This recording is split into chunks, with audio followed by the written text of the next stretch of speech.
তবু জোড়ায় জোড়ায় ব্যথা তোর আলতো ছুঁয়ে থাকায়, যতই থাকে থাকবি বা। কোথায় ফাঁকা রে? একটুখানি ফাঁকা আছে, এইটাকে। ঠিক আছে, এটা কর, এটা কর, এটা ফিল আপ করা যায়।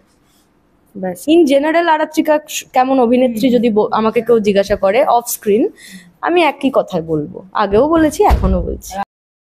মানে অষ্টমীর দিনকে আরাত্রিকাকে আমার বাড়িতে চাই, আমি এর থেকে বেশি আর কিছু বলবো না। আর আমার নারকোল নাড়ু, আমি নারকোল নাড়ু যে কি ভালোবাসি। আমার মা নারকোল নাড়ু বানায়।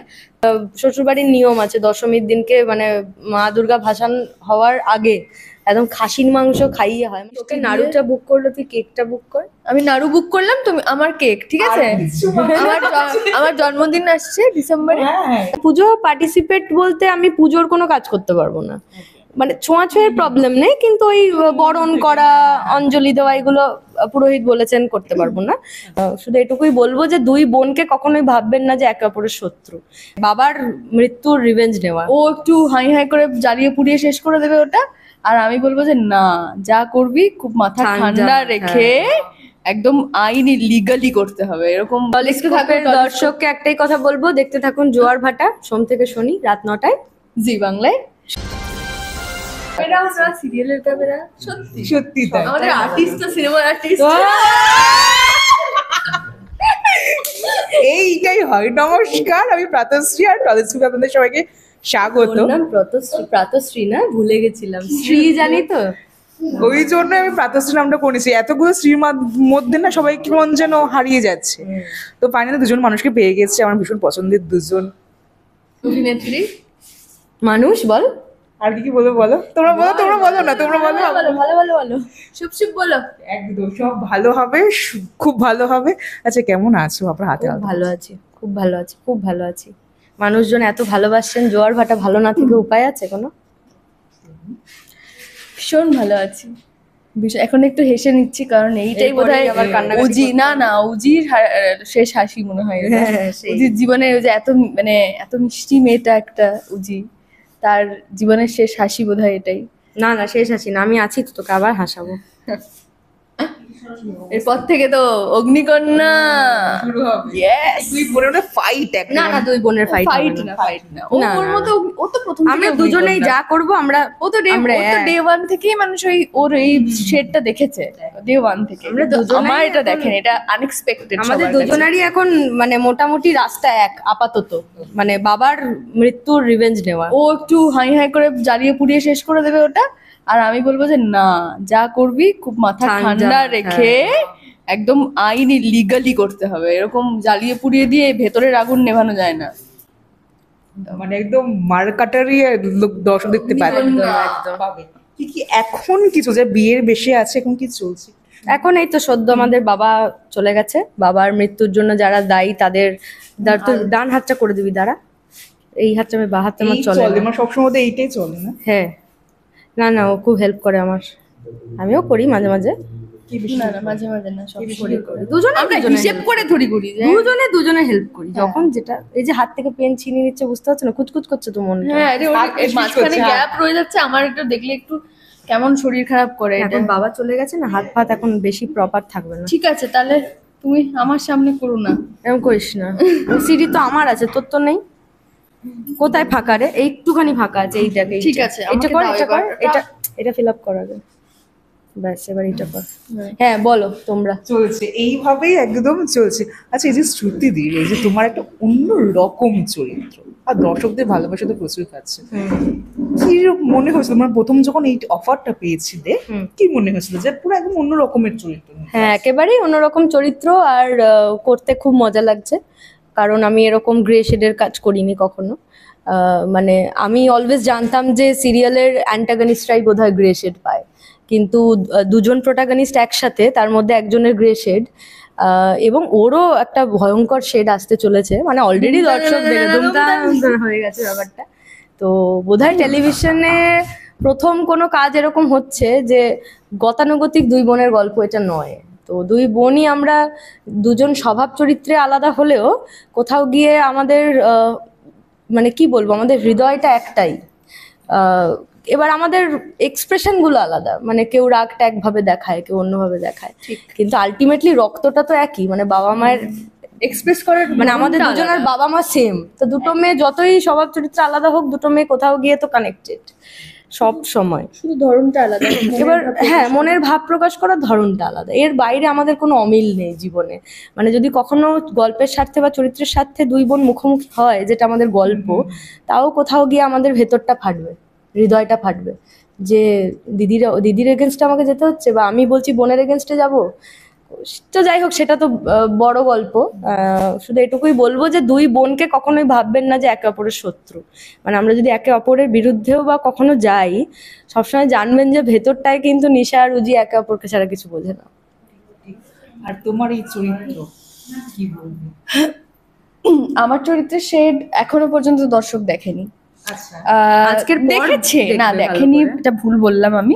শেড দেখেছে, একটা ছোট্ট গ্লিম্পস দেখেছে যখন আমি দিদির টেবিলটা উল্টে দিয়েছিলাম।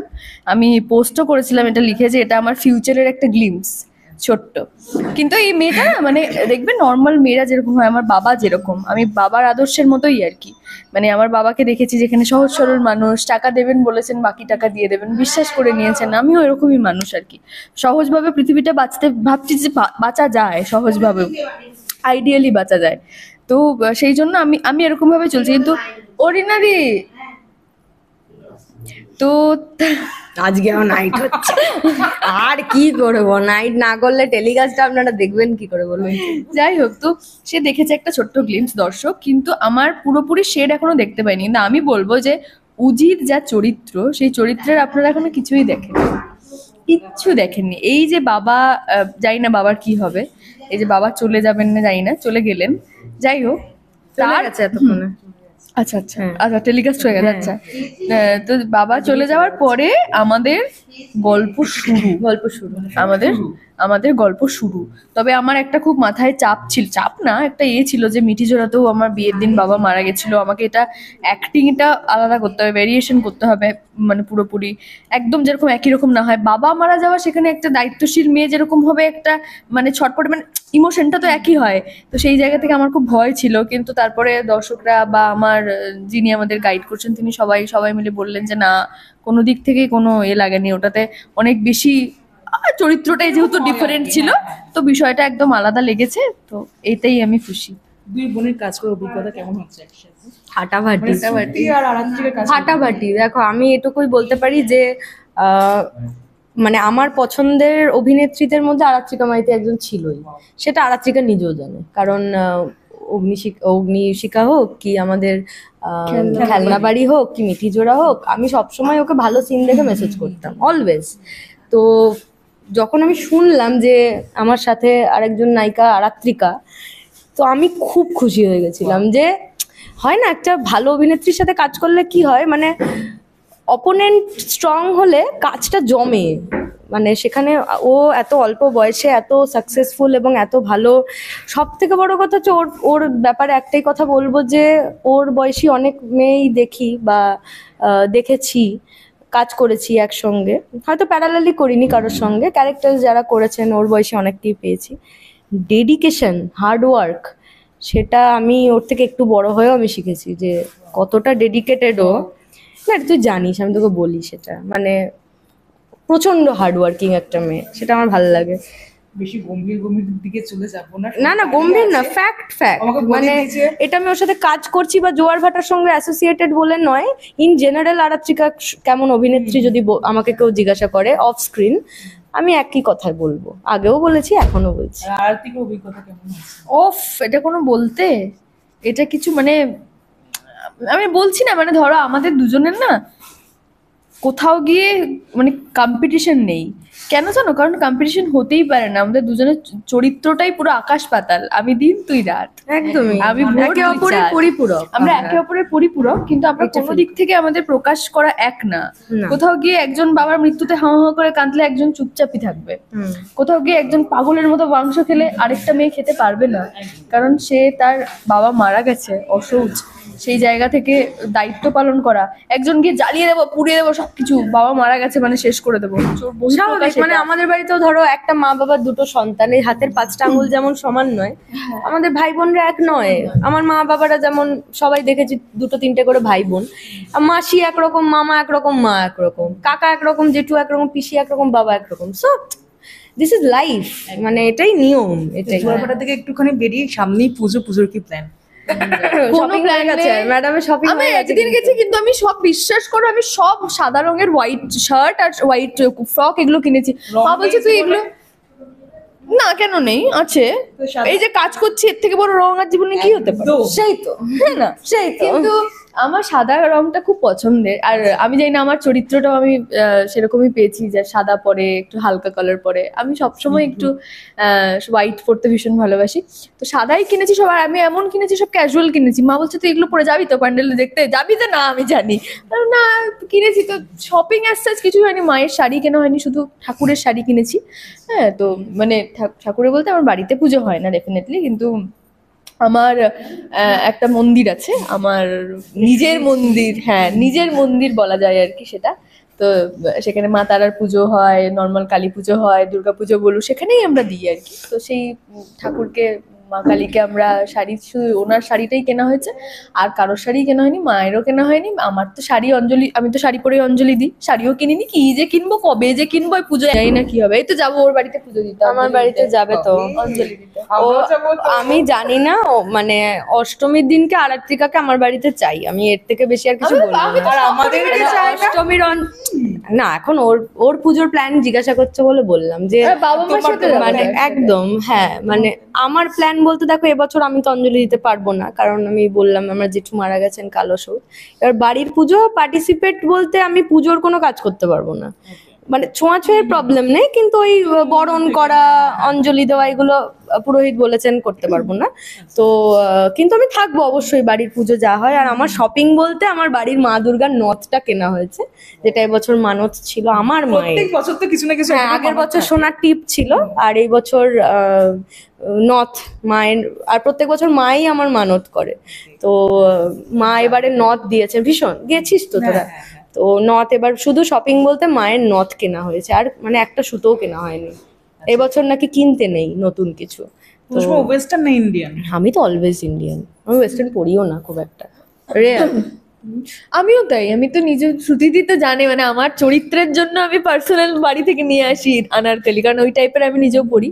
আনারকলি কুর্তি এগুলোই আমার এখন মাথায়, হঠাৎ আনারকলি কুর্তির খুব কয়েক বছর ধরে ইয়ে হয়েছে। তো মানে আমার উজির জন্য আমি পার্সোনাল বাড়ি থেকে মাঝে মাঝে নিয়ে আসতে পারি, সেম যেহেতু সিমিলার বিষয়টা লাগে। কিন্তু আমি অঞ্জলি দিই অষ্টমীতে, কি বলে, আমি ডিসাইড করি যে শুধু অষ্টমীর দিন শাড়ি পরবো, কিন্তু দেখা যায় যে ষষ্ঠী থেকে দশমী রোজই শাড়ি পরছি, কারণ মা যে শাড়িগুলো কেনে সেগুলো আমি ঝেপে পরে নি। মা তো, মায়ের তো পড়া হয় না, যাওয়া তো কোথাও হয় না হয়তো। হ্যাঁ, আমি ধরো এই কোথাও একটা গেলাম, ধরো কাজ ফাজ আছে আমার, ক্যাম্পেন ফ্যাম্পেন, মায়ের শাড়িগুলো নিয়ে এটা পরে নিই, তো আমার জামা রয়ে যায়। আর পুজো মানে আমার কাছে এথনিক, মানে সব জায়গাতেই এথনিক। মানে আমি ধরো যদি কোনো একটা জায়গায় আমি কোনোদিনও পার্টিতেও যাই আর কি, আমাদের দেখা হয়েছিল জিয়ের পার্টিতে, শাড়ি দুজনেই শাড়ি, তুই শাড়ি, হ্যাঁ আমি শাড়ি লাস্ট মোমেন্টে বলেছি, বলছি তুই শাড়ি পরিস না, কেউ শাড়ি পরবে না। আমি শাড়ি যে পরে নিয়েছি, আমি বলছি না একটা নর্মাল জামা দিয়ে আমি যা পেয়েছি একটা হাতের কাছে গলিয়ে চলে গেছি, কারণ শাড়ি ছাড়া আমার কাছে অপশন নেই কোনো, অন্ধকার। নবমীর মাটন নাকি দশমীর নাড়ু? দেখো, নারকোল নাড়ু তো আমার প্রচন্ড ফেভারিট। আমার আবার চিনির নাড়ু, সাদা নাড়ু যেটা। আমার নারকোল নাড়ু, আমি নারকোল নাড়ু যে কি ভালোবাসি। আমার মা নারকোল নাড়ু বানায়, বেশি দিন তো টেকে না সেগুলো, হ্যাঁ এরকম কৌটো কৌটো করে খাই, দিলে টেকে প্লিজ। আর আমার মা খুব ভালো নারকোল নাড়ু বানায়, একদম কম মিষ্টি। নাড়ুটা বুক করলো, তুই কেকটা বুক কর। আমি নাড়ু বুক করলাম, তুমি আমার কেক, ঠিক আছে? আমার জন্মদিন আসছে ডিসেম্বরে, তখন কেক, হ্যাঁ কেক। আর তোমার নাড়ু না দুটোই। এই রে, আমার বাড়িতে তো দশমীর দিন মাটন হয়, মানে দুর্গাপূজা আমাদের রিচুয়াল আছে, দশমীর দিন মাংস ভাত হয়। মানে সেটা শুনে অনেকেই অবাক হয় যে পুজোর মধ্যে মাংস। আমাদের শ্বশুরবাড়ির নিয়ম আছে, দশমীর দিনকে মানে মা দুর্গা ভাসান হওয়ার আগে একদম খাসির মাংস খাইয়ে হয়, মানে মা দুর্গার আমাদের চলে যাওয়াটা দুঃখের নয়, আমার মা যাচ্ছেন আনন্দ আবার করে, এক বছর অপেক্ষাটা একদম আবার একদম একদম, আর মানে হই হুল্লোড় করে ইয়ে হয়। আর তার দেখো কোথাও গিয়ে একটা বিষাদের সুর থাকে যে মা চলে যাচ্ছে, আর বিশেষ করে বাড়িটা ফাঁকা হয়ে যায় পুরো। মানে ওই যে ওই ড্রয়িংটার মধ্যে মা যেখানে থাকেন, মা যখন চলে যায় একটা শুধু প্রদীপ জ্বলে, মানে অপেক্ষা করে থাকি কখন কোজাগরি লক্ষ্মী পুজোটা হবে, আবার মা বসবেন এরকম। না শেষ করবো, কিন্তু তার আগে হ্যাঁ, যেই শেষ কর, গানটা শেষটা করতে হবে। দুজনে ভীষণ অবসেসড, যেই গানটা, সেই গানটা একটু করে শুনে নিই। হ্যাঁ আমি একদম, নেই, একদম। আমি আমাদের নেই। দুজনেই দেখছি যে স্ট্যাটাস বাবা মারা দিচ্ছে। যাওয়ার সিনের আর এটা সিন করে গলা আমাদের শেষ, আমি তো আজকে আমার গানটা নেই। এত ভালো লেগেছে, আমার গলা বসে আছে ক্র্যাকড, আমি সেই অনুযায়ী গান করে যাচ্ছি। এক লাইনে শুনতে পারবে না দর্শকরা, এই কি এক ওই যে লাইন? গলা গলা খাকারি এক লাইন? আমি সবসময় গলা খাকারি কর কর এক কর। লাইন, এক লাইন। দর্শকরা অপেক্ষা আমি করছে। নেই আজকে, আমার গলা দিয়ে আওয়াজই বেরোবে না আজকে। কর। তুমি করো, শুরু করো তুমি। চলো। পুরো আমাকে ফাঁসিয়ে আচ্ছা দেয়। ঠিক আছে, এক লাইন, এক লাইন। সবাই কিন্তু ওপরে অপেক্ষা করছে। এগিয়ে চলে ঢেউ যাও, সব খেলানো খোঁচাতে। পারে। করো। তারপর লুকোচুরি লুকোচুরি খেলে দুই চোখের মনি, জুড়ি বোনাই নকশি জলে ভাসে, দুই রঙে একা একই কাহিনী, তবু জোড়ায় জোড়ায় ব্যথা, তোর আলতো ছুঁয়ে থাকায় যতই থাকে থাকবি বা। আমি দিন তুই রাত, আমি ভোর তুই চাঁদ, একটাই সুতোয় গাঁথা, জুড়ে থেকেও আলাদা জোয়ার ভাটা, Wow, wow. জুড়ে থেকেও আলাদা জোয়ার ভাটা। Thank you. আসলে দর্শকদেরকে কি বলবে? টলিস্কোপের দর্শককে একটাই কথা বলবো, দেখতে থাকুন জোয়ার ভাটা, সোম থেকে শনি রাত 9টায়, জি বাংলায়, শুধু মাত্র জি বাংলায়। ওটা আর বলতে লাগে না। রাত্রি 9টায় কিন্তু জি বাংলা, আর কোথাও না। অবশ্যই সো মাচ। Thank এরকম you. নানান এক্সক্লুসিভ আড্ডা দেখতে হলে অবশ্যই চোখ রাখতেই হবে টলিস্কোপের পর্দায়।